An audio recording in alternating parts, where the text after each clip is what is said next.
Bienvenue pour ce nouveau numéro de Reporter. On va s'intéresser à la France aujourd'hui. Un chiffre a marqué les esprits lors des dernières élections régionales qui viennent de se tenir. C'est le chiffre de l'abstention. Jamais, depuis qu'il y a des élections sous la Ve République, en 1958, jamais les Français ne se sont autant abstenus. 2/3 ne sont pas allés voter, plus de 66%. Clovis Casali est avec nous. Bonjour Clovis. Bonjour. Vous avez sillonné le pays pour tenter de comprendre ce désintérêt croissant pour les scrutins démocratiques, alors même, et c'est quand même le paradoxe, que les Français ne cessent de parler de politique. Absolument, c'est un vrai paradoxe. Les Français sont passionnés de politique. On en parle dans les repas, on en parle entre soi. Et les soirées électorales font de l'audimat à la télévision. Et pourtant, les Français se détournent de plus en plus des urnes. C'est particulièrement vrai pour les moins de 35 ans. Alors là, c'était le point de départ vraiment de cette idée de reportage. Et donc, on a sillonné la France. On est allé rencontrer de nombreux Français, notamment des jeunes, des écologistes, des souverainistes et autres, pour essayer de comprendre pourquoi ils n'allaient pas voter. Et on s'est vite rendu compte qu'ils ne sont pas désintéressés par la politique. Ils veulent juste de la politique, mais autrement. Génération Abstention, on découvre votre reportage signé Clovis Casali, puis on vous retrouve juste après.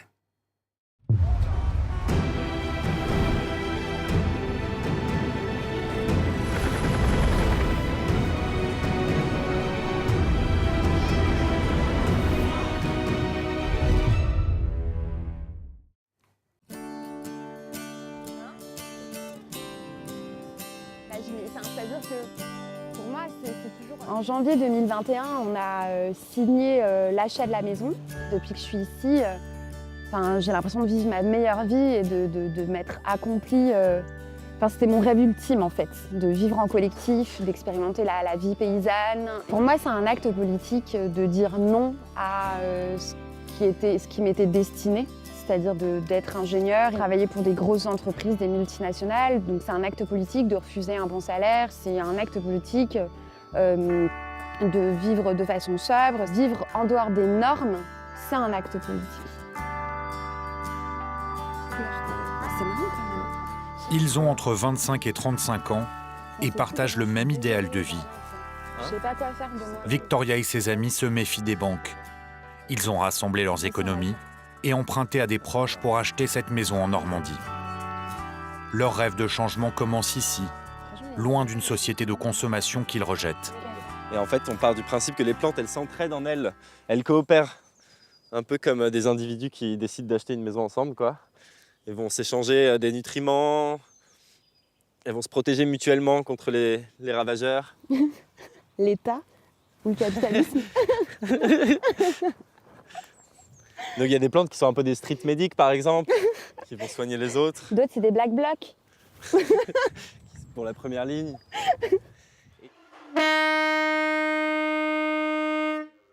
Les règles sont claires. Discuter de tout, mutualiser les coûts et partager les repas. Là, du jardin, on a toute la salade, là, qui vient d'être récoltée dans le jardin. Donc tous les jours, on se fait une petite salade du jardin. On va se régaler en parlant politique, la fermentation. C'est-à-dire qu'aujourd'hui, on vote pour le moins pire. Des fois, j'ai l'impression qu'on nous a volé nos rêves, nos vies. Et c'est pour ça que ça a du sens pour moi, ici, de reprendre pouvoir, mais pas pouvoir au sens de dominer l'autre, mais pouvoir, la capacité de faire et d'exister comme j'en ai envie. À partir du moment où on est d'accord en tant que groupe, en tant que communauté, on fait de la politique entre nous et finalement, j'ai pas forcément besoin, moi, de mettre un nom derrière. Ils sont divisés sur l'intérêt d'aller voter et préfèrent réinventer la vie en communauté à leur niveau. Les 8 membres fondateurs viennent d'horizons variés. Certains de grandes écoles de commerce ou d'ingénieurs comme Polytechnique. Jonas, lui, a quitté son pays natal. Je regarde ce film. Alors, en Belgique, on est souvent moqué parce qu'on n'a pas eu de gouvernement pendant des années et tout. Mais je pense que si on décide de tout déléguer, disons un président comme on fait maintenant, enfin qui lui après délègue peut-être, mais les gens sont désinvestis et c'est probablement ça qui marque aussi la déception et la frustration de tous les citoyens qui votent, quoi, parce qu'il n'y a pas assez d'échanges, il n'y a pas assez de discussions. Mais... Donc nous, par exemple, on nous demande souvent c'est qui le chef du jardin, c'est qui le chef du projet, voilà, nous, alors qu'on n'a pas de chef. Et donc voilà, ça c'est notre imaginaire de la politique.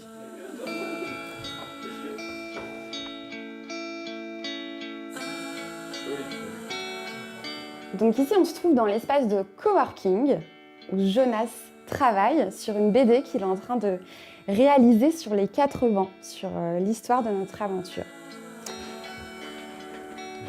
Les amis et familles n'ont pas tous compris ce choix de vie, qui rappelle un certain mouvement né dans les années 60. Ce que j'aime pas trop avec le terme hippie, c'est un imaginaire un petit peu désorganisé, un peu bébête ou un peu rêveur. Voilà, on réfléchit beaucoup, on parle beaucoup et on est propre et on s'alimente bien et on fait le ménage. Enfin, il y a pas de... C'est vrai que j'essaye de sortir un peu de ces clichés-là quand même. Ouais. Non, après, moi, je trouve que le terme hippie, moi, franchement, je le revendique avec tous les côtés positifs. Et quand tu dis néo-hippie, ça a vachement du sens, quoi. Le mouvement un peu hippie qu'on n'a pas connu, mais qui nous a inspiré, il a apporté des choses. On ne peut pas dire qu'il allait nécessairement au bout, mais donc nous, on reprend ce qui nous paraît bon et on retravaille avec les codes qu'on peut utiliser maintenant. Faire de la politique différemment, Moi, la rupture c'est aussi le choix de Tatiana Ventose. Ces gens font désormais partie de Son terrain d'action, les réseaux sociaux, avec des vidéos qui font des centaines de milliers de vues. J'ai aussi été accusée d'avoir changé de bord, d'être raciste ou fasciste. Originaire de Lorraine, elle a fait ses classes au parti de gauche de Jean-Luc Mélenchon, avant de claquer la porte avec fracas. J'ai quitté la gauche sans regret. J'ai rompu avec la gauche parce que la gauche a cessé d'être du côté de son peuple, qu'elle a renié ses valeurs, son histoire, sa classe, son pays. Elle a renié les siens. C'est terrible à dire, mais la France est en train d'être complètement saccagée, complètement démantelée, que ce soit en termes d'industrie, en termes d'agriculture ou même en termes culturels. Et il y a des gens assis dans des vieilles salles qui se demandent si leur idéologie, c'est la meilleure et qui cherchent à prouver ça au monde entier. Elle rejette le clivage gauche-droite et considère que les vrais extrémistes sont les partis politiques pro-mondialisation. Je comprends l'abstention. Je suis abstentionniste ou je vote blanc depuis quelques années maintenant. Et c'est pas... j'ai envie de, si vous voulez, j'ai envie de pouvoir voter pour quelque chose qui me tient à cœur, de voter pour un projet qui permette à tous de mener une vie décente. Cette révolutionnaire dans l'âme voit dans les partis politiques et les médias une classe dominante. Elle s'adresse donc directement aux internautes sans filtre. Professeure d'anglais dans une autre vie, elle a créé le fil d'actu avec Tommy. On a les traités de libre-échange qui font que là où il y a un discours qui privilégie la montée en gamme, en vrai, pour la majorité des gens, c'est plus le contraire qui se passe. Tout ce qui fait rêver le bobo du 11e arrondissement, en gros, eux, c'est bon, il n'y a pas de souci. Ils ont de l'argent pour manger bio, c'est sûr. Voilà.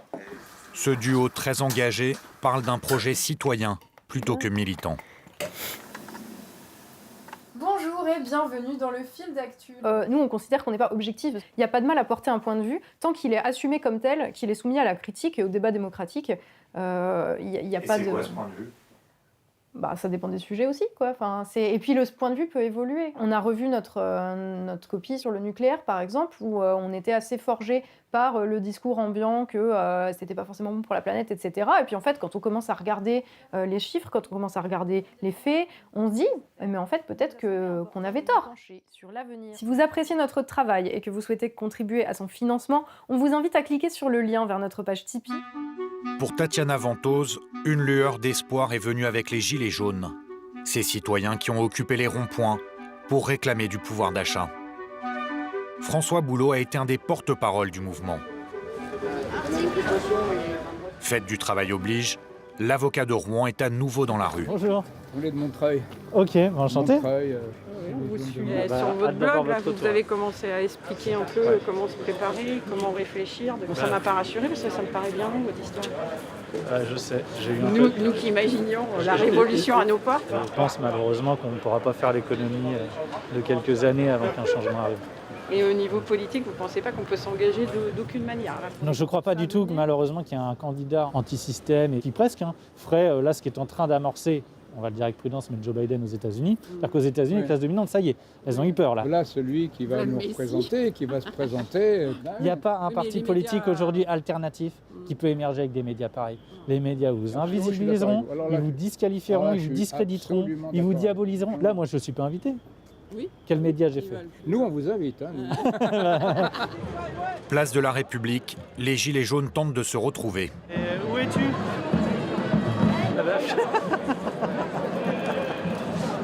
Ah bah attends, regarde, bouge pas. Ça va mon ami? Tu connais François? Éborgné lors d'une des manifestations à Paris, Jérôme Rodriguez est un des symboles du combat de cette France des oubliés. Le mouvement des Gilets jaunes s'est essoufflé, mais pas la colère.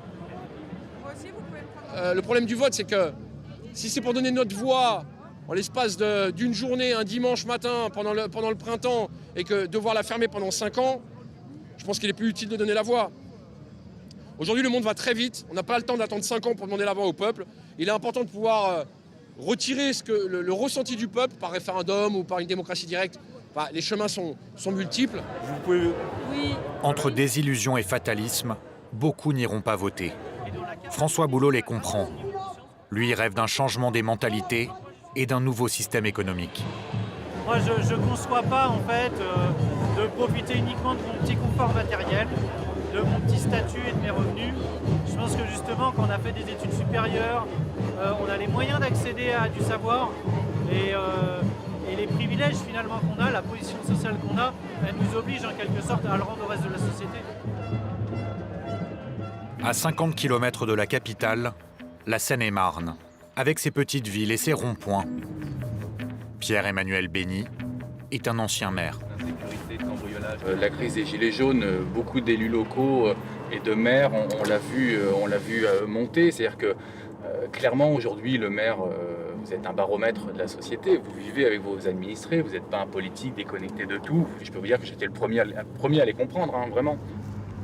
Élu à 29 ans, il n'imaginait pas la charge de travail. Les gens savent que quand il y a un problème de détresse sociale, de problème de conflits familiaux ou autres, on appelle immédiatement le maire. Pareil, quand vous avez des travaux, c'est le maire qui gère avec ses adjoints. Quand vous avez n'importe quel souci sur la commune ou autre, c'est le maire qui est en première ligne. Pas question de se représenter. Il choisit plutôt de se consacrer à sa famille et à ses activités professionnelles.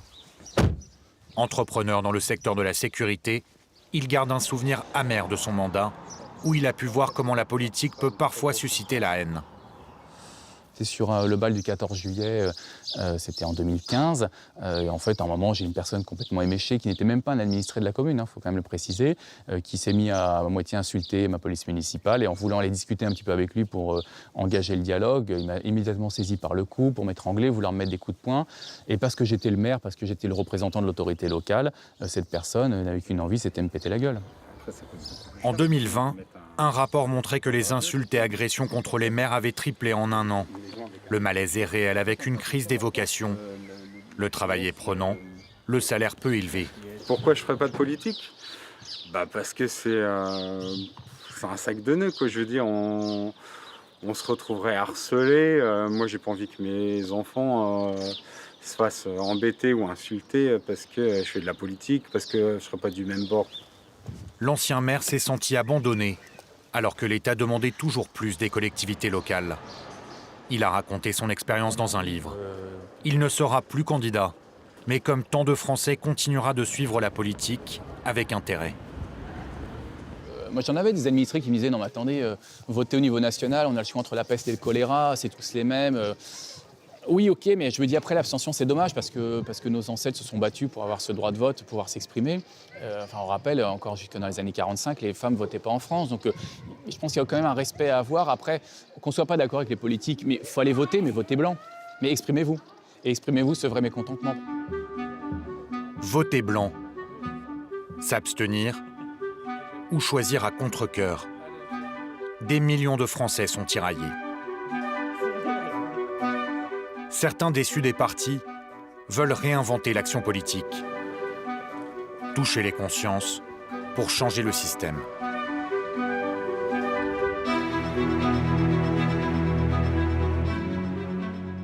Et on retrouve en plateau Clovis Casaly qui a donc rencontré ces Français. Il semble s'accorder sur un point. La société, finalement, est trop inégalitaire. C'est ce qui justifie leur choix de ne pas aller voter. C'est vrai, beaucoup d'entre eux, en tout cas, considèrent que le capitalisme n'est pas la solution, en tout cas qu'il doit changer, car ils voient ce système comme un système inégalitaire, avec des inégalités qui ne font qu'augmenter. Et c'est pour ça aussi qu'ils en veulent aux politiques, parce qu'ils considèrent que les hommes politiques ne font pas assez pour changer le système. Beaucoup des gens à qui nous avons parlé considèrent que ce sont des élites déconnectées de la réalité, avec aussi un phénomène de corruption. En tout cas, ce sont des accusations que ces personnages ne cessent de porter. Et je vous propose tout de suite d'écouter une interview qu'on n'a pas mis dans le reportage, mais que je trouvais intéressante, qui est de Victoria, cette jeune femme qu'on voit au début du reportage, qui a travaillé dans des mairies et qui n'aimait pas vraiment le système. Je vous propose tout de suite de l'écouter. J'étais amenée à échanger et travailler aussi avec les prestataires des collectivités. Et donc, j'ai travaillé avec des cabinets de mairie. Et je suis partie de ça parce que je trouvais justement qu'il y avait beaucoup trop de conflits d'intérêts. Et que moi, même en étant ingénieure, en ayant fait 5 ans d'études et en étant passée par une grande école, je n'avais pas de pouvoir en fait. Et que pour en avoir, il fallait que j'attende peut-être 10-15 ans. Et encore, je savais que j'allais me transformer et peut-être perdre mes valeurs et mes convictions. Voilà, on entend bien la désillusion. Clovis, un mot sur les conditions de tournage de ce reportage à travers toute la France, avec vous et toute l'équipe. On sait que c'est parfois difficile pour la presse d'aller à la rencontre de ceux qui justement ne veulent pas voter, parce qu'ils associent parfois un peu la presse au système. Comment ça s'est passé pour vous ? Bien, avant de tourner ce reportage, bien sûr, on le savait qu'il y avait une méfiance certaine à l'égard des médias dits traditionnels. Et ça a été compliqué parfois de convaincre nos interlocuteurs de nous parler tout simplement. Mais une fois qu'on s'est rendu sur place avec Armel Coe, Jonathan Walsh ou Roméo Langlois, en discutant avec nos interlocuteurs, on a essayé de les convaincre de nous parler, mais aussi on leur a dit qu'on n'était pas là pour les critiquer ou les caricaturer, mais plutôt de présenter leur point de vue de manière aussi objective que possible. Et là, ça a été beaucoup plus simple par la suite. Ensuite, il y a eu les Gilets jaunes. On le sait, c'est compliqué pour les journalistes parfois de couvrir ces manifestations. Ça s'est très bien passé pour nous. Il faut le dire aussi qu'on était avec François Boulot, qui est un des porte-paroles. En tout cas, le but de ce reportage, c'était vraiment de montrer cette réalité. 2 tiers des Français qui ne vont pas voter aux élections, c'est un réel problème pour la démocratie, mais les gens qu'on a rencontrés ne sont pas antidémocratiques, loin de là. En tout cas, ce qui est sûr, c'est que les pouvoirs publics vont se saisir de ce problème. Les partis politiques savent très bien qu'ils doivent s'adresser à cet électorat des Français qui souhaiteraient voter, mais qui pour l'instant ne le font pas. Génération Abstention, reportage de Clovis Casaly. C'est la fin de ce magazine. Merci à vous de l'avoir suivi. Et on se retrouve la semaine prochaine pour un nouveau numéro de Reporter sur France 24.